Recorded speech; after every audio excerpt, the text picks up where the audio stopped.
Суур, койон, ак бөкөн, карышкыр сыяктуу Казакстан талаасындагы сүт эмүүчүлөрдүн 90дон ашык түрү жөнүндө басылма жарык көрдү. Китеп сүрөттөр менен кооздолгон. Экинчи илимий көпчүлүк басылманын тааныштырылышы Астанада өттү. Казакстандын тала жаныбарлары окуу куралы алардын тиричилик этүү чөйрөсү жана республиканын экосистемасына кандай таасир этерин баяндайт. Басылмага зоологтор менен экологтордун талаалык изилдөөлөрүнүн материалдары негиз болду. Окурман жылдын ар бир мезгилиндеги пейзаждарды, жаныбарлардын издеринин сүрөттөрүн, миграция багыттарын жана алардын кыш жагдайында кантип жашай турганын, жаратылыш курчоосунда кандай коркунучтарга туш болоору тууралуу биле алат. Жер айдоо, дала өртөө, инфраструктура куруу жана жайыттар тууралуу да маалымат бар. Авторлордун айтымында китеп эң алды менен окуучуларга, болочок биолог студенттерге арналган. Көркөм сүрөттөрү бар басылма балдарга да кызыктуу болот. Китеп Казакстандын жапайы жаратылышынын ар түрдүүлүгү менен жакын тааныштырат.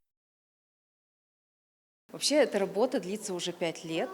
Жумуш 5 жылга созулду. Казак тилиндеги алгачкы басылма 2023-жылы жарык көрдү. Азыр аны көптөгөн мектептер колдонуп жатышат. Мугалимдер ушул басылманын негизинде түрдүү квесттерди, ачык сабактарды өткөрүшөт. Азыр биз орус тилиндеги нускасын чыгардык жана муну менен чектелбейбиз. Англис тилиндеги нускасына чоң суроо талап бар. Жана келечекте казак тилиндеги китепти жаңырткыбыз келет. Есть большой спрос на англоязычную версию, и также мы хотим еще в будущем сделать обновление на казахском языке.